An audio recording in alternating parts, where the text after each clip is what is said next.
Have you ever wondered what it's like to stare into the abyss of the unknown, the final frontier that is death? The very question sends shivers down our spine, doesn't it? It's a journey we all must make, yet it remains shrouded in mystery and intrigue. Is it quiet and peaceful? Is it filled with regret and longing? Or is it simply nothingness? The mystery of death has puzzled us humans since the dawn of time. We've spun tales of afterlives, of reincarnations, of spectral apparitions, all in an attempt to understand what lies beyond. The last minutes of life, in particular, have been a subject of deep fascination. What does one feel? What does one think? What goes through one's mind in those final fleeting moments? And it's not just mere curiosity, there's fear too. Death, after all, is the ultimate unknown. It's the one journey we must embark upon alone, with no guide, no map, no idea of what awaits us on the other side. It's the fear of this unknown, the fear of leaving behind everything that's familiar and stepping into the void, that grips us. Yet, despite the fear, the mystery, the uncertainty, there's a certain allure to it as well. The prospect of finally unraveling the enigma that is death, of gaining insights into those last moments of life, is enticing. It's a glimpse into a realm that's beyond our mortal understanding, a realm that's been the subject of countless myths, legends, and religious texts. And so, we find ourselves drawn to the mystery of death, seeking answers to questions that have haunted us for millennia. What happens in the last 10 minutes of life? What are the thoughts, the feelings, the experiences of those on the brink of death? It's a journey of exploration, of discovery, of understanding, a journey that's as enlightening as it is unnerving. So come join us on this journey as we explore the last 10 minutes of life. Imagine you find yourself in your final moments. What do you think you would feel? This question, though unsettling, might have crossed your mind at some point. It's a question that probes the depths of our humanity. As we find ourselves on the precipice of the unknown, the physical and emotional feelings that accompany this journey are, quite understandably, intense. These feelings are as varied as the individuals experiencing them, yet, there are common threads that weave through many of these experiences. Fear, for instance, is a common emotion. The fear of the unknown, the fear of non-existence, or simply, the fear of leaving behind the world we've known. It's a primal instinct, an echo from our earliest ancestors, a gut reaction to the threat of our own mortality. Then, often there's regret. Regret for the words left unsaid, for the paths not taken, for the time wasted on inconsequential matters. It's a poignant reminder of the fleeting nature of life and the importance of living each moment to its fullest. Yet, as overwhelming as these feelings might seem, they are often followed by a sense of acceptance. A realization that death, like birth, is a part of the natural cycle of life. This acceptance can bring a certain tranquility, a calmness in the face of the inevitable. And in the end, there is often peace.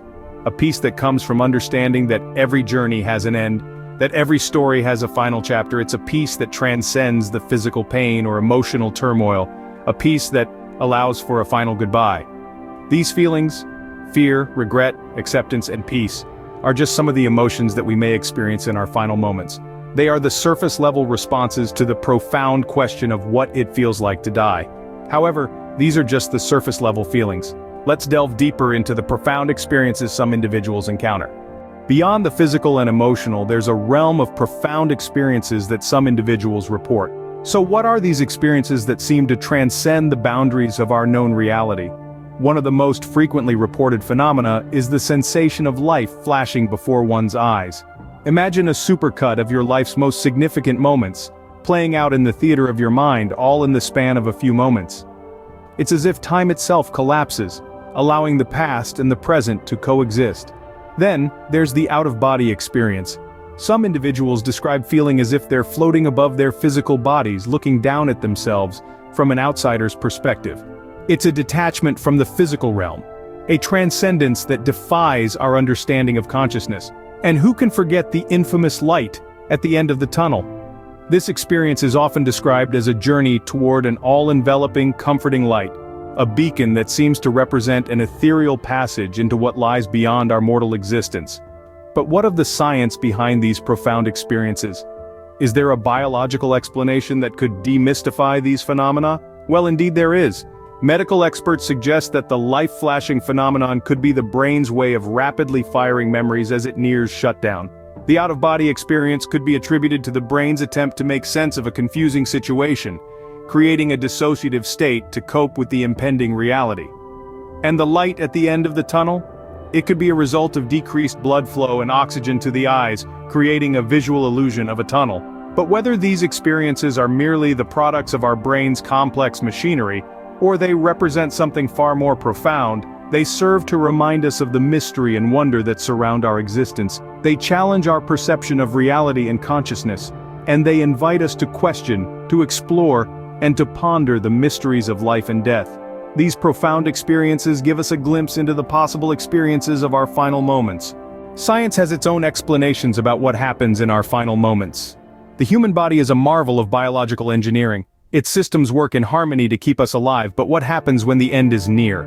As death approaches, the body begins to shut down, system by system. It's not a sudden event, but a gradual process, much like a complex machine sputtering to a halt. First, the body's temperature drops as the circulatory system slows down. The heart, working tirelessly since before we were born, begins to beat irregularly. This irregular heartbeat leads to a decrease in blood flow, causing a drop in body temperature and a pale, cool skin.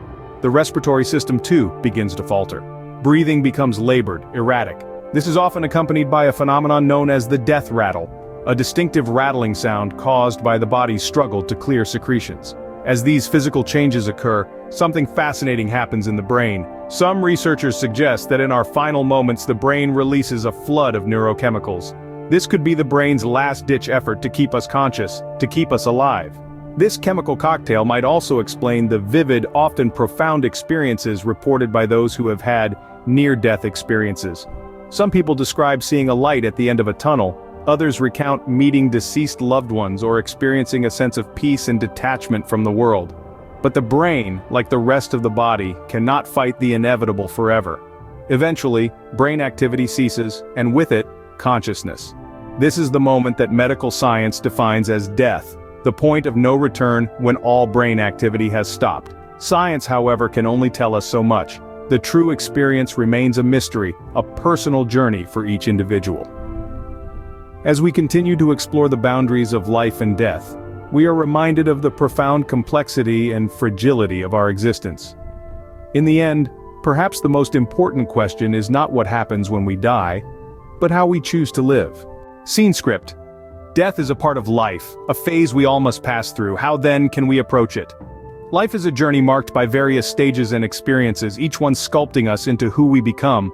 The final stage, death, is one we often view with dread and apprehension.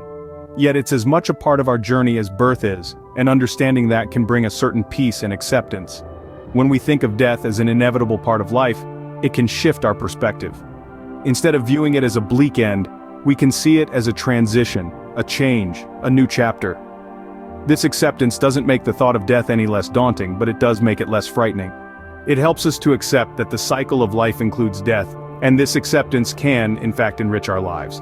This understanding can profoundly impact how we live. It encourages us to focus on the present, to appreciate the beauty of the moment, and to live each day as if it were our last. It's not about dwelling on the end, but about recognizing its inevitability and using that knowledge to live more fully. Making every moment count becomes more than a cliché. It becomes a mantra for life. It pushes us to value our relationships, to cherish our experiences, and to pursue our passions. It prompts us to live authentically, to express our emotions freely, and to make our mark in the world.